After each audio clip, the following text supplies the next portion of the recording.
I'll just hang out in her driveway. Right, I'll just fine. block her in again. Yeah. And be like, I need you to taste this. Which won't be suspicious at all. At all. Yeah. Yeah. I promise it's just whiskey. Like, or It's not- bourbon. That's it. Cut. We're done.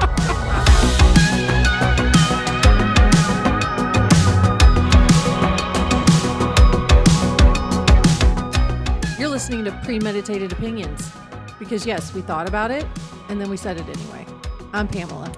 And I'm Josh, and we are just two people who somehow share a brain and decided to weaponize our brains with microphones. Each week, we unpack the chaos from politics and religion to petty internet fights and existential dread, like it's our unpaid job. We are not experts. We are just way too confident. So with all that being said, let's get started. All right, so on the way in, you were telling me about something cool that you saw. What did you see on your way to recording this morning? Okay, so normally I don't get all excited about seeing electric cars, anymore. But I was taking my daughter to school this morning, and out of one of the neighborhoods we passed, a VW, a brand new VW bus called the IQ Buzz pulled out, and I was like, They're cool.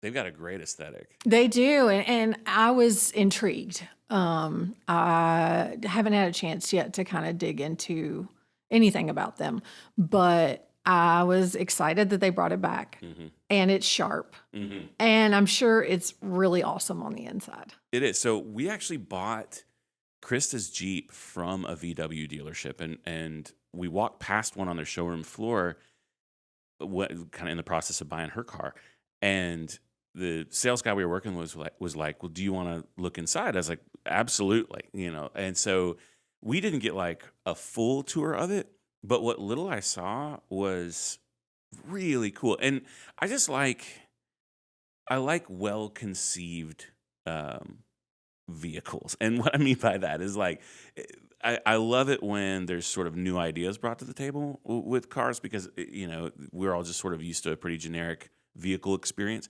But even in looking around, like the way So you don't like inbreeding within your vehicles. Exactly. Yeah, I need to I want diversity among the so if you want to find something that's kind of new and different, and in fairness, there are brands that are doing cool and different things. Maybe now. society could learn from that.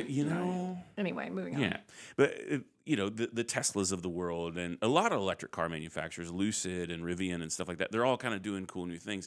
And even inside of the IQ Buzz, if I'm remembering it correctly, like you could even change like seat configurations and things like that.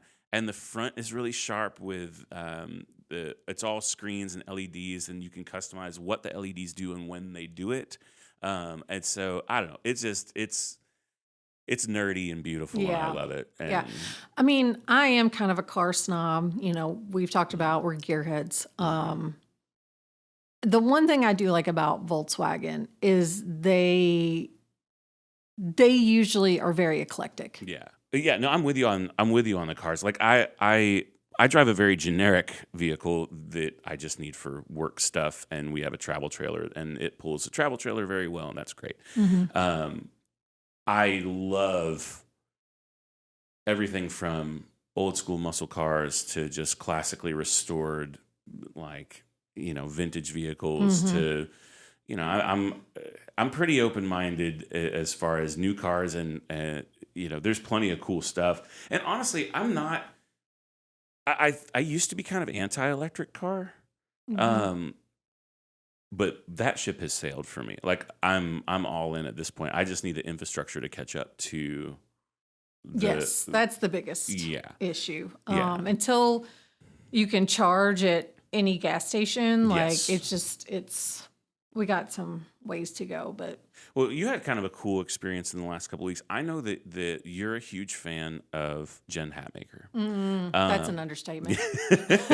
So for the uninitiated, Jen Hatmaker is an author and a speaker, and just kind of has been a huge presence in, I don't know, what would you describe her demographic as? Like... So she started off as a Christian author. Hmm. She was a And darling of sort of the evangelical conservative Christian women. exactly, Midwest, Hmm. I actually started following her in 2016 or shortly after. So in 2016, she had a moment Hmm. where um, she came out as affirming. Hmm. Affirming, for people who don't know, is basically just saying that we agree with LGBTQ, we're Hmm. okay with, marriage within that community, we accept that community, Hmm. we want them in our church, and people lost their minds. Like, Oh, completely. her books got ripped from the shelves, they were taken out of publication. Hmm. She pretty much, like, very publicly lost everything. Yeah. It was a very devastating moment for her. Um, I had a friend who had reposted something of hers on Facebook, and that's how I found her. Hmm. And this was post Christian demise. I don't know. Yeah, her Christian cancellation. Yeah. Yes. And she was still kind of rebuilding and picking up the pieces. And she was just funny. Yeah. Like, Oh, she was hilarious. very funny and very relatable. I followed a lot of her content, around her kids and getting them ready for school and Hmm. all the things. And as she evolved over the years, I really started kind of learning a little bit more about her. Hmm. I started reading some of her books. I hadn't read any of her books. I think her first book I read may have been, I don't know if it was For the Love or if it was Of Mess and Moxie, Hmm. but I immediately related, Yeah. and we have histories within the evangelical church. Hmm. So, and a lot of the things that she was questioning and things that she was being ostracized for were things that I had also had Right. questions and similar thoughts about, similar opinions about. And I don't know, she's just very endearing, and Oh, absolutely. she lives down in Austin. So she's only a couple hours away, so I can stalk her at any time. Um so Yeah. that's one reason why I agreed to move to Texas. Oh, puts you, less than a 4-hour drive away from Jen. Yeah, I'm sure I have like a restraining Yeah. order or something at this point. But in 2020 went through another Hmm. milestone. Yeah. Another very devastating event Very where public. very public, Hmm. where her and her husband of 26 years got divorced. Hmm. And at this time, she was actually releasing Fierce, Free, and Full of Fire. And I was on the launch team for Nice. that book. So how did you get on the launch team? Like, just stalking, like Probably. standing outside her house? Hmm. Yeah. I wrote her a letter. It was just Yeah. handed it to Right. her personally. Right. Did you use like magazine clippings for the words? I just Like, sat in her right, driveway right. until she had to leave. Perfect. Meanwhile, I still lived in Louisville at the time. Right. All right. That was expensive stalking. It required a lot of effort. Mm, Yeah. So you got on the launch team for that last book? I did. Okay. I didn't know that. I think that it may have just been a call for members, Yeah. Yeah. Yeah. either on Facebook or at it may have been an email. I'm not Yeah. sure. I can't remember, but I got accepted and I was so excited. Yeah. Because you get an early copy of the book, Mhm. and that one was really good. Yeah. Really good. But it came out as her life was basically shattering all Mhm. over again.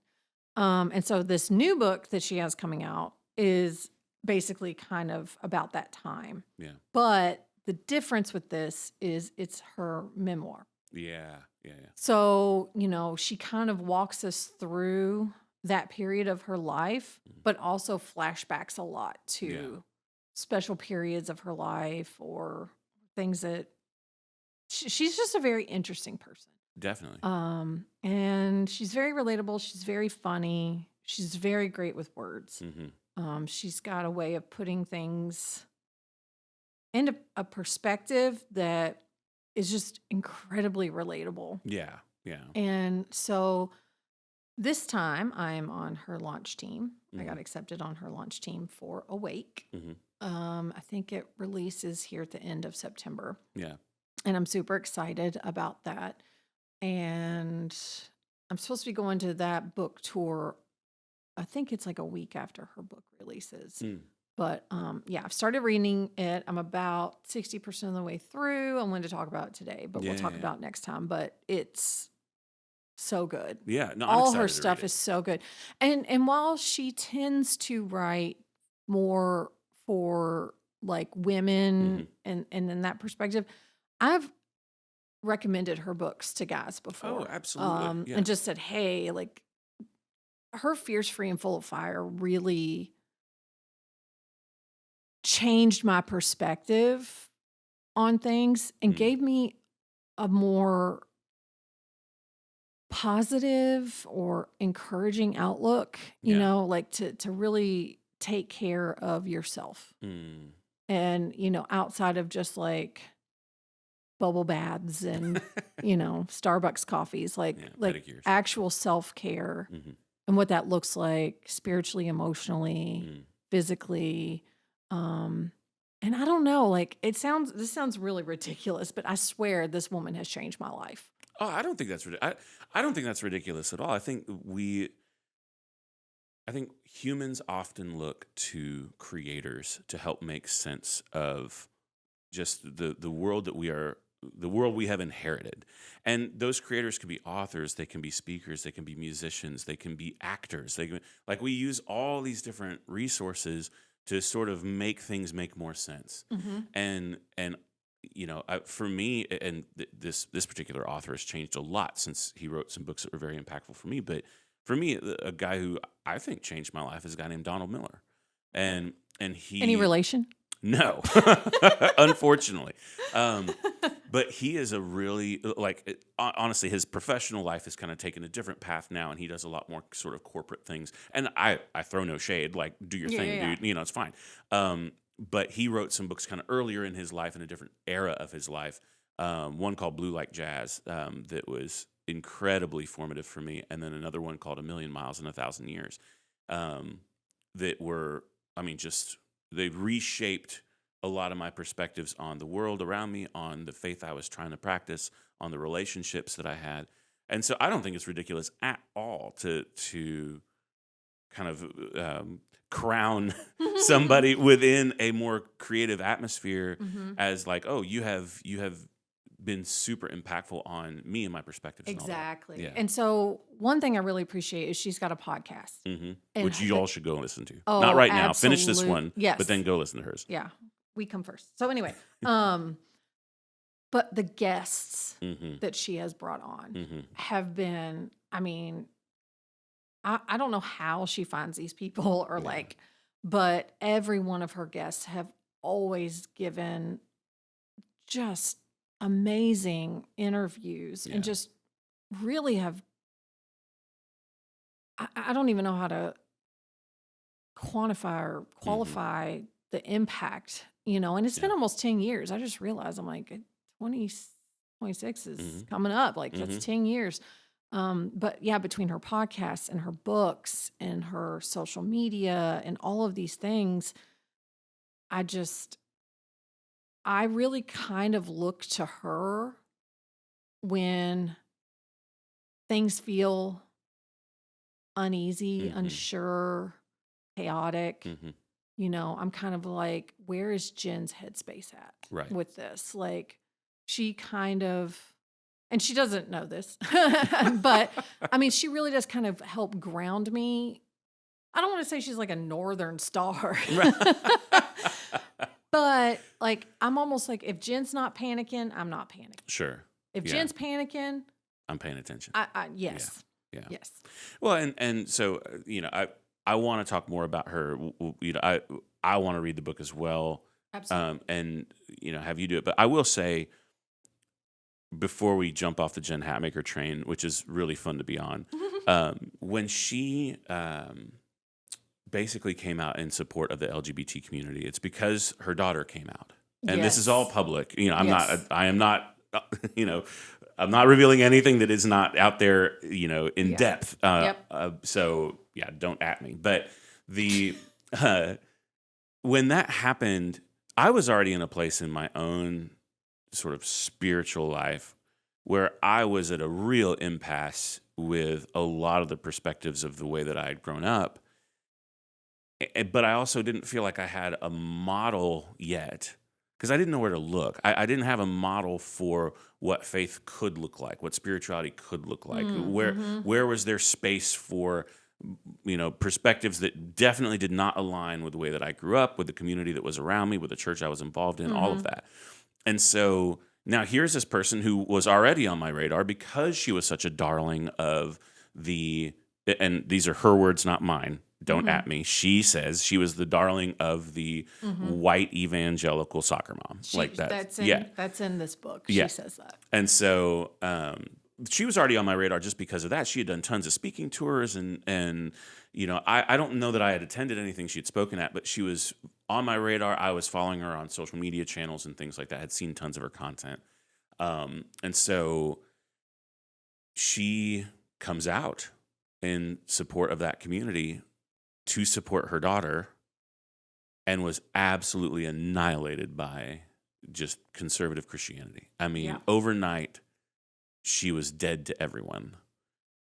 And that revealed two things to me immediately. One, I am a part of a system that is really focused on who I'm hating more than who I'm loving. And two, if we can't stomach some level of disagreement or different perspectives inside, you know, this kind of religious experience, then I'm starting to get less and less interested. Yeah. And I'm not interested in being told who to hate. I'm not interested in being told, like, so I latched onto her big time at that point and have had tremendous respect for her ever since. Absolutely. Because she got annihilated. She lost everything. Every speaking engagement, every book overnight. deal, everything. And she held firm. Yeah, for her kid. And she weathered that storm. And that was a big sacrifice. Yeah. You know, because she could have just stayed quiet. Yeah. She could have just gone along, and she didn't. And the thing about that moment is I think there were several people kind of in that same camp that were like, I don't think I agree with this. Right. And what she did gave people permission to say, you know what?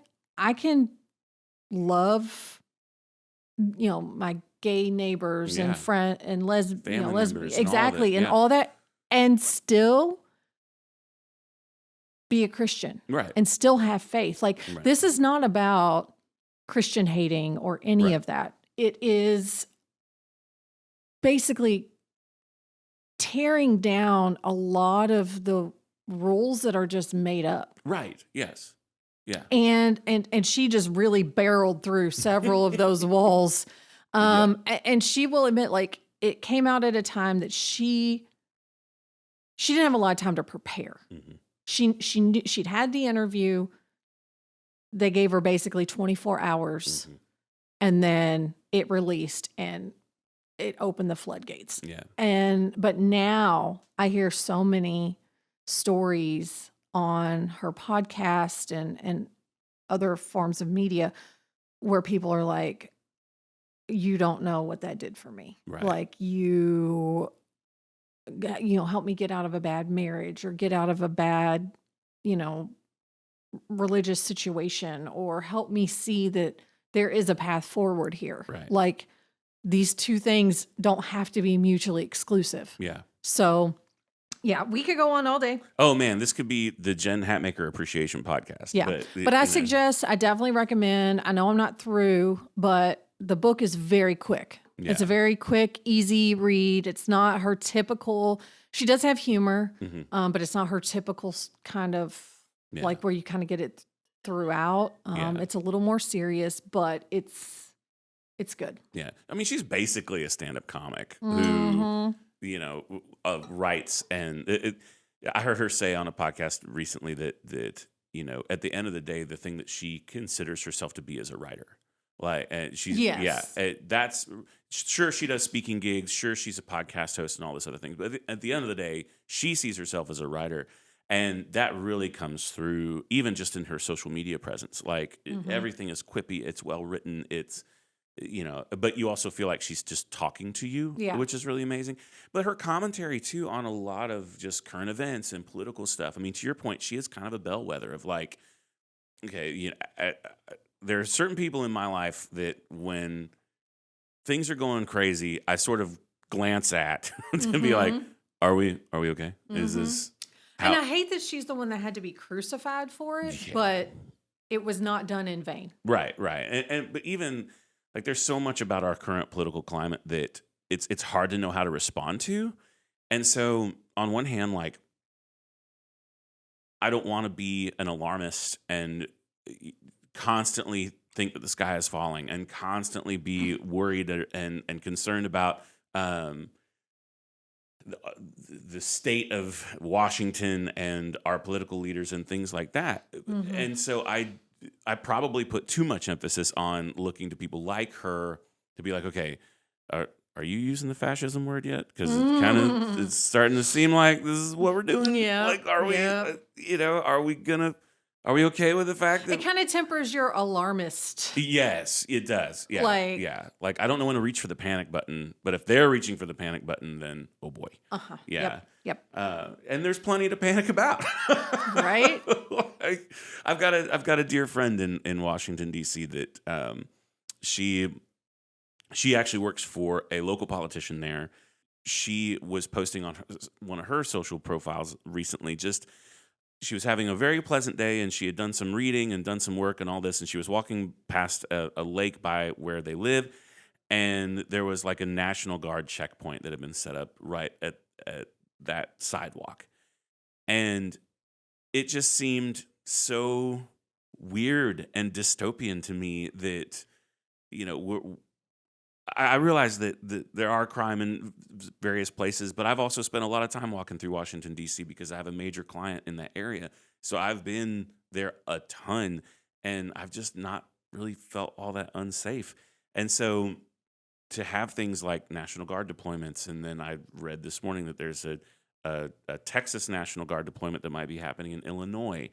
Why are we sending a different state's National Guard, one state's National Guard to a different state to handle crime? Well, and that's not what they're there for. Right. That's not what they're trained to do. No. They're not trained law enforcement. Like, what are we? Last I heard, they're not even doing anything. They're like cleaning up trash. Right. Exactly. they're like walking around like they don't know what to do because this isn't what they're trained to do. Well, and thankfully we have such qualified, capable leadership at the very top of our governmental organization. That is sarcasm for people who cannot see my face. We have such qualified leadership at the top of all of our organizations that we just have nothing to be concerned about because I'm sure they have it under control. Right, Jen Hatmaker? Right? So, okay. And then, I don't want to belabor this point, but there's so much crime in D.C. Right. Okay, what kind of crime? What are we talking about here? What kind of crime is going on? I mean, they're not dispersing riots. Like, are you going to happen to catch the person who happens to be walking down the street with a gun? Like, what are you going to do? Right. I mean, technically they have a right until they actually shoot somebody. Right. Well, how are you preventing that? Like, you're not preventing drug crime. That's not going to happen out on the street. like, what are you, to me, it's just, I got thoughts. Yeah. I got thoughts. I got opinions. And I'm just like, it's bullshit. Right. It really It's is. just, I'm like, oh, yeah, we got to fight crime. What crime? Right. I'm stealing this from a podcast that you also should go listen to if you're listening to ours, a brilliant podcast called Pantsuit Politics. They're also big Jen Hatmaker fans there. And they're from my state of Kentucky. They are from your state of Kentucky, and they love it there. They speak fondly of that part of the world. And so Beth, one of the hosts of that podcast, said something that I thought was so smart when they were talking about this. She said that instead of sending National Guard people, send that budget to local law enforcement so they can expand their own presence in ways that make sense for their local districts. Exactly, because they know Yeah. what's going on. Yes. They're on the ground. These Uh-huh. are their beats. These are their, neighborhoods. They know who these people are. Yeah. Like, they know the offenders. Like, that makes perfect sense. Yeah. Because sending National Guard doesn't know what's going on. Right. And it's more people to figure out, okay, where do we put all these people? Where do we put all the equipment that they're bringing with them? There's so much in the way of logistics when you're deploying a unit of National Guard versus if you're just empowering local law enforcement. I don't know. To me, that But makes I'm glad so that much sense. I'm glad we took money away from Medicare and Medicaid to fund that. Right. Yeah. Yeah. It makes perfect sense. Anyway, moving on. So have you ever had the experience where you find a show and you get really excited about a show, and then as you are watching like the first couple of episodes, you find out that it's already been canceled? No, never. It's never happened to me. Happens to almost every show I like. So you are partially responsible for this. And actually another friend of mine had mentioned this show to my wife and I previously. And then we were I shan't be held accountable. No, Shan't. absolutely not. But there's this brilliant show on Netflix called KAOS, KAOS. And it's genius. Mm-hmm. And so another friend had recommended it, and then our families were all hanging out a little while back, and you threw an episode on just because y'all love it. And in 10 minutes, I was hooked. I was like, this is brilliant. It is. It's a great concept. It's so creative. It's so creative. So the general concept, and correct me if I'm wrong here, but the general concept is it's sort of a reframing of Greek mythology based on actual characters from Greek mythology.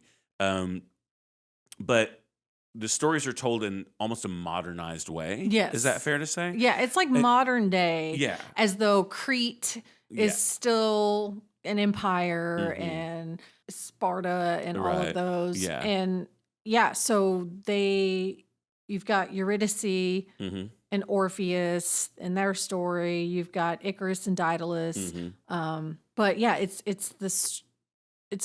kind of like if those gods, like if we still believed Right. in that today, Yeah. as though those empires never fell. Right. And I love Greek and Roman mythology. And so this was like right up my alley. And it has Jeff Goldblum, Yes. who is fabulous. Zeus. Yeah.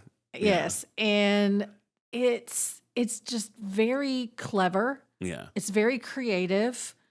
It was very well produced. Yes. Yeah. Netflix spent some money on it. The cast is excellent. And Jeff Goldblum is, I think, probably the biggest name, but it's got a lot of very recognizable. It has Helen Mirren. Oh, Helen Mirren. Yeah. Yeah. She's Hera. Yeah. That's definitely your top two cast, but absolute genius show. It's so funny. It's Not safe for children. No, don't watch it with your kids. But it's hilarious. It's so smart and creative. I loved it, and it's gone now. And I have a chaos-shaped hole in my heart that I didn't even know I had. It was really, really brilliant. But what else should people be watching? What else have you been into, out there in the entertainment scene? We're also watching the new season of Wednesday just dropped. Oh, yes. And so I grew up loving the Addams Family. Addams Family Values, all of those. So when Wednesday came out, I was super excited. Yeah. So we actually didn't watch it with the kids. We watched it first. It was not quite what I was expecting, but I'm not sure how else they could have done it because Wednesday kind of becomes like a Harriet the Spy. Yeah. And I'm like, this just doesn't feel like Wednesday, but I don't know how else they could have, I don't know what else they would have done. Yeah, and I think that they took, so Tim Burton is directing it. I love Tim Burton. He is absolutely brilliant. I love his approach with how he developed a lot of the characters and things like that. It's intense, and there are parts, especially towards the end of the first season, that lean a bit violent. So if that something that you're sensitive to, especially as far as kids are concerned. That's a good thing to keep in mind. But Tim Burton really took some creative license in ways that I think work. And I've been impressed nonstop with Jenna Ortega's performance. Like I read early on that she tried really hard when they were doing any close-ups of her to not blink. Oh, yeah. I heard Just about to that. just to make herself a little bit more imposing and intimidating, and for it to be a little bit more disconcerting. But yeah, even that cast is absolutely stacked. I mean, Catherine Zeta-Jones is in it in the first season. It's got Gwendolyn Christie in it, who is awesome as Brienne of Tarth in Game of Thrones. Like, she's also the silver stormtrooper from the Star Wars movies. Like, it's really just brilliantly done, and I'm excited about it. But yeah, that show has been a pleasant surprise. And then the second season just came out, and I've watched probably about half of it.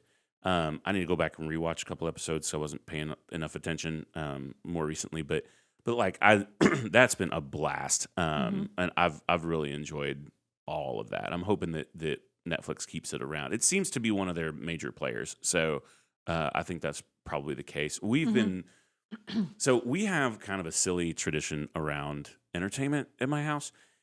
We are normally watching like a couple of more serious shows, and then we have just absolute garbage that we watch. Yeah, Yep. Unashamed, Love Island garbage. Like, that's our garbage of choice right tapped now. into that, but I've done Love is Blind. I've done Perfect Match. Yeah.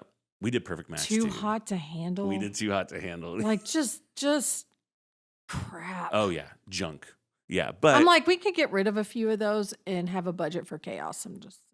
I mean, you're not wrong. That is absolutely the problem with reality shows is they're really cheap to produce. Yeah. Because you're not paying, major talent, and they even down to the kind of crew that you have on a show like that. Most of those cameras are remote controlled. Like, they're not even paying a ton of cameramen and stuff like that to be out there. And so those shows are really inexpensive to produce, which is great, but also means that we have too many of them. And then, like, one of the shows that we just finished, we watched it on a delay, but we were huge fans of The Last of Us on HBO. Oh, yeah. My husband was a big fan of the game. Yeah. And so when the show came out, we literally had to get an HBO subscription to watch it. And that's the only time we have HBO is when that show comes out. Yeah, I mean, it's incredible, and everything Pedro Pascal touches has been turning to gold, and like he is a treasure. He is a treasure, and man, I'll die on that hill. That guy is incredible, and he's not just incredible like in the various acting roles that he's in because he's freaking everywhere all the time. He also, from the outside looking in, seems to be a wonderful human being. Like, oh yeah. Just a delightful guy. Did you know he just turned 50?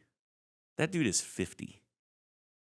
Like, I can see it only because they aged him in The Last of Us. Yes. So, like, when I realized that is not his like default like persona, I was like, oh, like, because he just plays that character so well. Oh, absolutely. And yeah, to find out. Doesn't he have like an accent? Oh, yeah. I'm pretty sure. Is he Chilean? I think he's Chilean. It's either that or Peruvian. It's somewhere South America. Yeah, but I mean, to play a guy from Texas that's, who's got a Southern drawl and all of that. Yeah. And then, yeah. But in The Mandalorian, he basically has no accent. He has to be like super flat, as far as that's concerned. And he does a wonderful job in that show. And so, yeah, I'm a huge fan of his. The Last of Us is so brilliantly done. It was a great show. And, stuff like that, though, I have to have a palate cleanser afterward. Like, I'll watch one of those, and then my wife and I will be like, okay, so now I want to watch something stupid. Like, I need a food show. I need, like, oh, have you ever watched on Netflix Somebody Feed Phil? No. Never heard of it. I'm excited to tell you about this right now. Okay. Like, for real. So Phil Rosenthal is the host of this show. Phil Rosenthal kind of rose to fame because he was one of the writers and showrunners for Everybody Loves Raymond. Okay, I was going to say that name sounds familiar. Yeah. So he had some huge hits in the 90s and early 2000s as far as sitcoms and things like that. He was very, very instrumental in the writing for those shows and then just the development of other stuff. And he might be the most likable person I've ever seen on television. Okay. He is hilarious. He's also unfailingly kind. And he has a way of just getting away with saying whatever he wants and making you feel great about it. Like, Interesting. but his show on Netflix now is called Somebody Feed Phil, and it's a food show where he travels the world and eats in all these different places, and he eats in restaurants and people's homes and street food and all sorts of things. And he always is working with a local fixer of some sort. So he's got a guide. One of my favorite things about it is the crew for his show is also basically part of the show. So like his brother is the producer for the show. So he is, on set all the time, and his brother's name is Richard. So you'll see Phil look off camera at some point and say something to Richard and call him by name and all that. And then half the time, like when Phil has something to eat, he just walks to his crew members and has them try it. And so you're seeing all the behind the scenes, all these camera ops and sound operators and, local fixers and producers and whatever. And I love that about it as a production guy because it sort of brings a little bit of humanity to something that usually is not ever seen. So I love that. But also Phil's the kind of guy who, like, there's an episode, I don't remember what city he was in. I think it was somewhere in the States, but he is at this pizza place, a famous pizza place, and he orders just a ton of pizza. And there's a line of people out the door. And so he walks out the door and he literally just starts opening up his pizza boxes and he's like, "Hey, you want a slice of this?" And he's literally just giving away food to everyone who's in line waiting. He is just remarkably kind and funny, and like the whole show is a palate cleanser. It is impossible to watch that show and be in a bad mood. It's so good. So anyway, I'm going to force feed you Somebody Feed Phil at some point. And I'm just sitting here thinking, like, they could have had fun with that title. Right. Like, Eat Your Fill. Or oh my God, that's really Feed smart. Your Fill or something. I don't know. Eat Your Fill. Oh, that's so good. We should call Netflix. Yeah. Let's do it. It needs a rebrand. Yep. Um, Anyway. Yeah. No, that sounds like fun. Yeah, Yeah, we'll definitely check it out. No, it is a lot of fun. One of the things that I know you're pretty excited about that's coming up in March of next year, there's a huge festival in Austin, Texas called South by Southwest. And it does it's kind of a lot of different things. It's evolved a lot over the years. And I think, and I'm sure there are people who can correct me on this, but I think that it actually started purely as a music festival. And it's evolved into almost like a music and tech Yes. thing. So I know you're interested in it, excited about it. What do you know about it? What drew your attention towards that? What makes it interesting for you? I've just seen some posts about it and, people talking about, they always just seem excited Yeah. about anything that's kind of coming out of that conference or Yeah. whatever it's called. I'll be honest, I thought it was put on by Southwest Airlines. I was like, South by Southwest. And then I'm seeing all this tech stuff, and I was like, interesting. Yeah. Having trouble putting those pieces together till I realized they don't fit. Right. So, yeah, I don't know much about it, but I did see, like, it's in Austin in March. And so I put a feeler out to our group chat just saying, like, hey, Yeah. I kind of want to go to this. Yeah. Well, so it's been a few years. And it is both a tremendous amount of fun and something you have to have a lot of patience with, because Austin as a city is a decent sized city. I mean, it's obviously the capital of Texas. Congested. But it's congested, exactly. Austin's already congested, and then you bring a huge festival into that space, and it is worse. And so that's where you have to exercise some patience, and it's going to take you forever to get around. You're not going to get a restaurant reservation at all. Like you have to kind of think through the experience you're wanting to have. But like the actual event itself is incredible. And I actually had a friend a few years ago speak out there. He's a South African friend of mine who has done a tremendous amount of work in like the conservation space and a lot of environmental work and stuff. And he's used his knowledge of video production and specifically virtual reality video production to just create a lot of awareness around environmental issues and things like that. And so he was invited to speak out there a few years ago, and I wish I had gone when he was there. I don't remember why I couldn't, but it is a unique experience for sure. I want to go. I think our crew should just all go down there and make plans and just know that it's going to be a little bonkers, but it's a ton of fun. And if you're into live music at all, it's a great place to be. And they usually bring in some really legit headliners. Mhm. When I went, so they'll convert parts of like the open air spaces in Austin's parks and things like that. Last time I went, they were using some of those spaces as venues. And so, there would be stages set up and people everywhere and vendors everywhere. And being in March in Central Texas, that's usually a pretty good time to be down there. The weather in March here can go a million directions, but it usually is a pretty great experience. A lot of bands work really, really hard to get into South by so that they can kind of get in front of larger audiences, have an opportunity to open for bigger acts and things like that. One of my favorite bands, a band called Lawrence, they kind of had their big break prior to South by, but then that got them a lot of attention when they actually played that festival. It's really cool. Yeah. And Austin's just a fun place to be. Oh, I love Austin. I love it. So Louisville steals a lot of culture from Austin. Yeah. Several years ago, there was a Keep Austin Weird. Oh, yeah. Yeah, that's an Yeah. initiative. Yeah. And Louisville took that from Really? Austin. They did credit Austin, but yeah, there was Keep Louisville Weird, which then became the slogan for the Louisville Independent Business Alliance. And I volunteered for them. Oh, cool. This was several years ago, but I used to have a Keep Louisville Weird sticker. They just draw a lot Yeah. from Austin because it's a really cool culture. It is. It kind of reminds me almost, and I think friends back home will understand this. It's almost like if you took Louisville and Nashville and put them together. Yeah, I can Is see that. Austin. Yeah. There's a little more cowboy, Mm-hmm. but it's got the eclectic feel. It's very artistic. Yes, very indie. Yeah.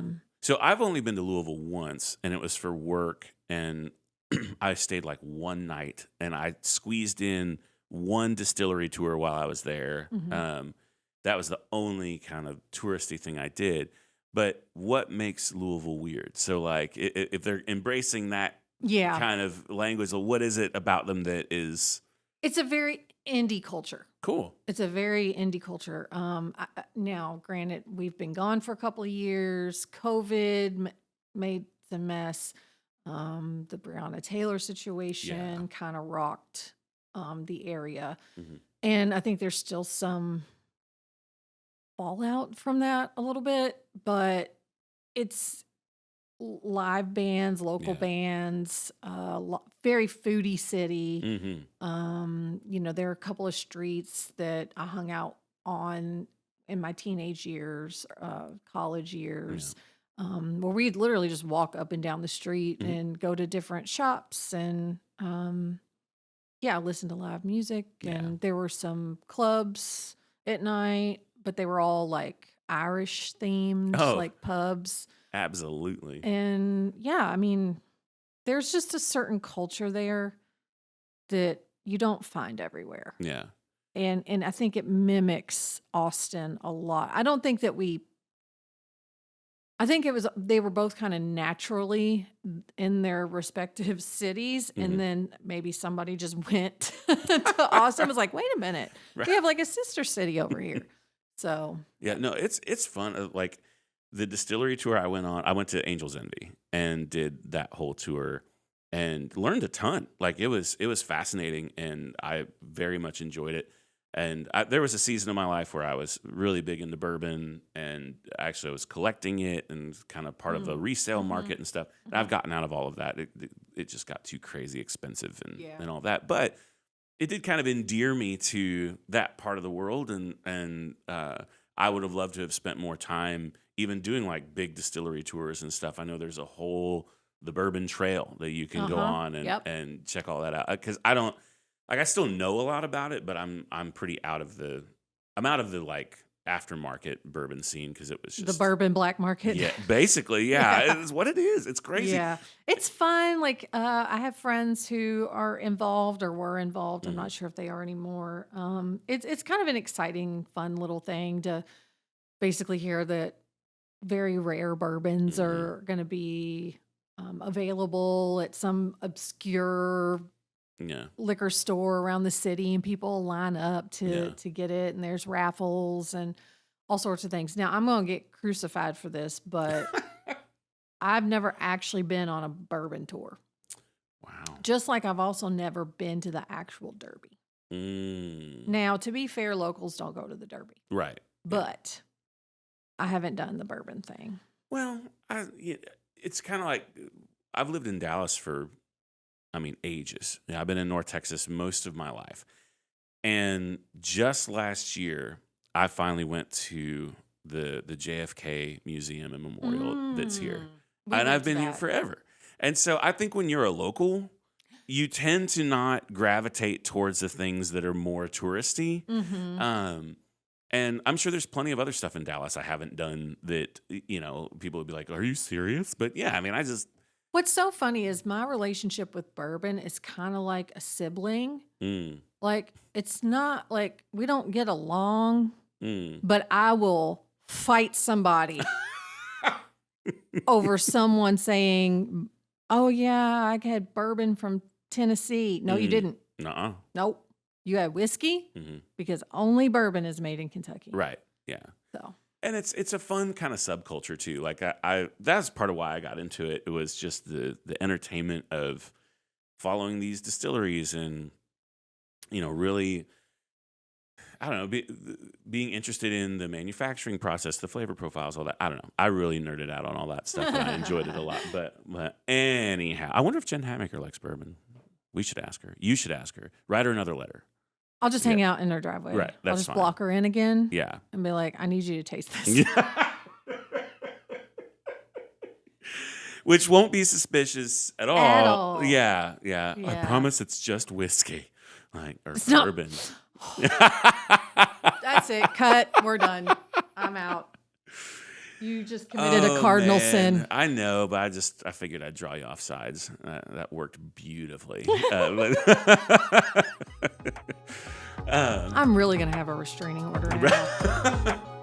Well, that's it for Premeditated Opinions, where the thoughts were fully baked and only mildly regrettable. And if you enjoyed today's episode, congrats on having truly excellent taste in podcasts and also opinions. Send this to someone who needs to feel seen, dragged, or both. We'll be back next week with more unsolicited insight and emotionally responsible spiraling. And until then, please stay hydrated and behave yourself in the comments. But if you don't, share them with us.